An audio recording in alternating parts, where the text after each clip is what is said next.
हजरत सैयदना इब्राहिम बिन अदहम रहमतुल्लाह अलैह फरमाते हैं, मैंने कुछ बुजुर्गों से पूछा कि मैं हलाल रोजी किस तरह और कहां से हासिल करूं। मेरे इस सवाल पर बुजुर्गों ने फरमाया, अगर तू हलाल रोजी का सच्चा तालिब है तो शाम सीरिया चला जा, वहां तुझे हलाल कमाई के वसीले मिल जाएंगे। मैंने अल्लाह का नाम लेकर शाम की तरफ रुख किया और एक शहर मसीसा पहुंचा।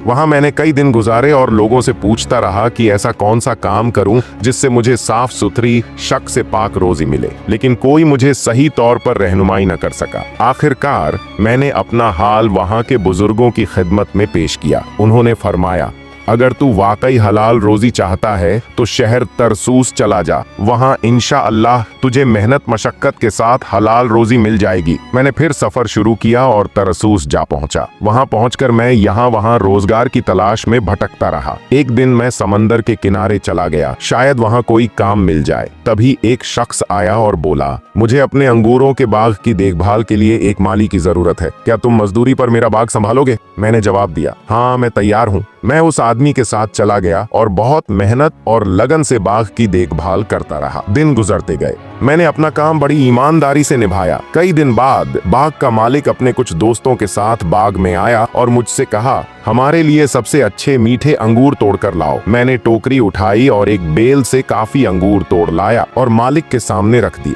जब उसने अंगूर का एक दाना खाया तो वह खट्टा निकला। वह नाराज होकर बोला, ऐ माली, तुझे शर्म नहीं आती? तू इतने दिनों से यहाँ काम कर रहा है और तुझे अब तक ये नहीं पता कि कौन से अंगूर मीठे हैं और कौन से खट्टे? जरूर तू खुद यहाँ से अंगूर खाता रहा है। मैंने नम्रता से कहा, अल्लाह की कसम, मैंने आज तक इस बाग से एक भी अंगूर का दाना नहीं खाया। मुझे तो सिर्फ इस बाग की देखभाल के लिए रखा गया था। मैं अपनी जिम्मेदारी निभाता रहा, लेकिन बगैर इजाजत कुछ नहीं खाया। इसीलिए मुझे कैसे पता चलता कि कौन से मीठे हैं और कौन से खट्टे? मेरा जवाब सुनकर बाग का मालिक दंग रह गया। वह अपने दोस्तों की तरफ मुड़ा और बोला, भला इससे ज्यादा अजीब बात क्या हो सकती है कि एक आदमी इतने लंबे अरसे से बाग में काम कर रहा हो और इतनी ईमानदारी से हो कि एक दाना भी न खाया हो। ये शख्स तो इब्राहिम बिन अदहम जैसे परहेजगार मालूम होता है। उसे ये नहीं मालूम था कि यही हजरत इब्राहिम बिन अदहम रहमतुल्लाह अलैह है। मैंने फिर अपने काम में लगन से लग जाना शुरू कर दिया और बाग का मालिक अपने दोस्तों के साथ चला गया। अगले दिन मैंने देखा कि बाग का मालिक कई लोगों के साथ फिर आ रहा है। मैं समझ गया कि उसने ये बात दूसरों को बता दी होगी और वे सब मुझे देखने आ रहे हैं। मैं फौरन बाग से चुपके से निकल गया।